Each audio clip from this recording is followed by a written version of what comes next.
last election, 7 cities elected Arab American mayors, bringing our total to 24 nationally. And in 1988, in 9 Democratic Party state conventions, we passed overwhelmingly platform planks calling for Palestinian statehood.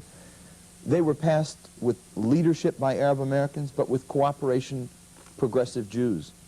All across the country, this relationship is growing, developing, and making, I think, a deep impact in American society. You know, the Intifada has not only had an impact here, the Intifada has transformed the Palestinian personality. It's also transforming in a significant way the Israeli personality.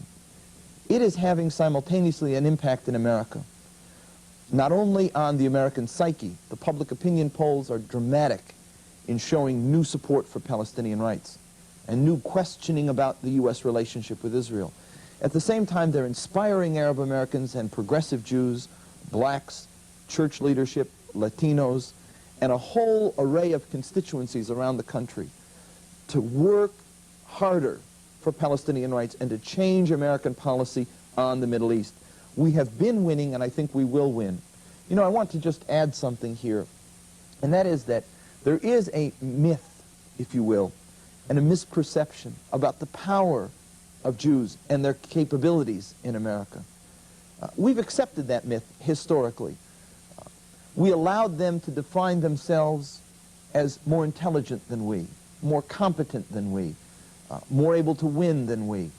We accepted a kind of defeatist sense about ourselves, you know. They'll always win, we always lose, and so our people went into business, they went into politics. But we have broken through that myth.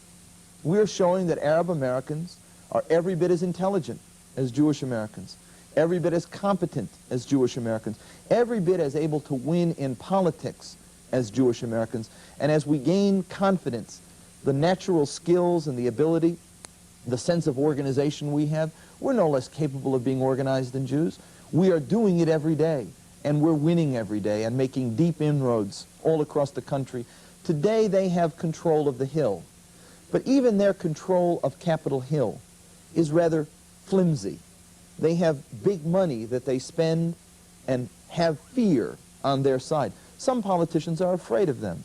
But while they have fear on their side, we have friends on our side. I'd rather have friends than people who are afraid of me, because friends in the end will win out over fear.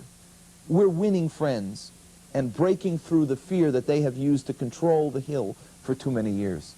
I am confident that the same coalition that we built in America, that helped us end the war in Vietnam, that has challenged administration policy in South Africa, that has put restraints on American policy in Central America, with Nicaragua, with El Salvador, with Guatemala, Honduras, and has called for a human rights policy rather than a war policy. And that the same coalition that effectively brought forward democratic change in the Philippines because of the way we were able to alienate America from Marcos, and change in Jamaica, change in Dominican Republic, change in so many other parts of the world. We have helped build a coalition in America for peace, for human rights, and for a foreign policy based on the best interests of the American people. That coalition is beginning now to address the Middle East, and I'm confident that coalition can win. It needs help from here. But at the same time, the progressive development in America that is visible, that is happening every day, is going to make changes in America, whether you do anything here differently or not. And in a very important way, I think that the Intifada is accelerating the process for us in America. At the same time, I think we need to look at the fact that the pro-democracy movements have inspired Americans in a fascinating way. We need to identify ourselves in the context of that pro-democracy movement. What happened in Algeria, what's happening in Tunisia, what is clearly happening here in Jordan, in Yemen, what is happening in the occupied territories with the Intifada, and what is happening in the Palestinian movement generally is a pro-democracy movement. The extent to which we develop not only that sense of ourselves, but also those relationships. We need to be reaching out to Lech Walesa. We need to be reaching out to Dubček. We need to be reaching out to the Eastern European new democracies and developing a relationship with them as a kind of a bridge to the new sense of democratic reform that has inspired Americans and can transform American attitudes towards, I think, the Middle East in a very serious way. It is Israel today that is the anti-democratic force in the Middle East. That is a significant statement that we need to develop. It is Israel today that is behaving in the West Bank and Gaza and among its own citizens, as Ceausescu was operating in Romania, or as the East German Democratic Party or Communist Party in the German Democratic Republic was behaving towards its own people. We need to be casting the image that way, because that's reality, and that will win influence and, I think, friends in America. The relative difference in the numbers in our communities is not important in a real sense. All Jews are not unified in their support of Israel. The debate within the Jewish community is growing. And in fact, a significant number of American Jews, almost a half, are kind of dropouts to the whole organized sense of Jewish organization. I can remember a big march I participated in a number of years ago, Civil Rights and Peace March, that included Arab Americans and Middle East issues. The organized Jewish community said, we won't march and no Jews will march. There were tens of thousands of American Jews who marched with us, calling for peace in the Middle East, who marched with the Salvadorians, calling for human rights in El Salvador, marched with the environmentalists, and marched with blacks, and marched with everyone else. American Jews are a political constituency, a part of the American fabric of society, that are spread throughout the society and are not controlled by the Israel lobby. There is a profound difference between the Israel lobby and American Jews. Number two, Jews do not control the media in America. There are a lot of American Jews who've gone into that area of work, especially into films.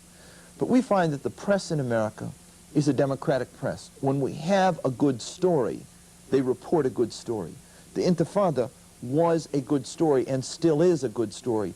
In the beginning, it was a daily fact of life in America. We saw more on television about the Intifada than maybe any political event up till that time. One of the reasons it's been eclipsed in the media is the events in Romania, the events in Panama, the events in Eastern Europe in general, and other world developments that have, in different periods of time, gained greater prominence for a period of time. But the Intifada is still there. Bishop Tutu's visit to Jerusalem was widely covered and given central coverage in America. As we do things that create a good story, we get good coverage. An example, very recently, some elements in David Dinkins' mayoral campaign in New York, some elements in his campaign wanted us excluded because they said if the Arab Americans are in, we'll lose Jewish votes. That was a story.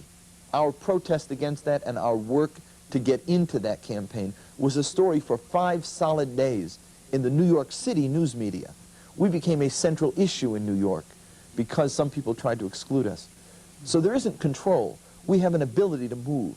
And I think that as we continue to project more dramatic ways of bringing our cause to the center stage, we'll win media attention and support in America. If there were a mass mobilization of Palestinians and Jordanians and people of goodwill in this country, for example, marching to the border, bringing solidarity movements from around the world, a Jesse Jackson, a Lech Walesa, a Bishop Tutu here, to the border, saying, let our people in, we want to pray in Jerusalem, we want to go home, we would find the world media would focus on that.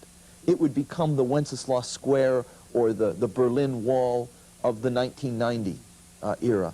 We need to find dramatic ways of going to the media, as those young kids in the occupied territories went to the media and challenged the media, and the media responded. But just so many days in a row you can cover kids throwing stones. We need to up the ante and come up with new and more dramatic ways of bringing this issue forward. And as we do, the media will respond, and we will win.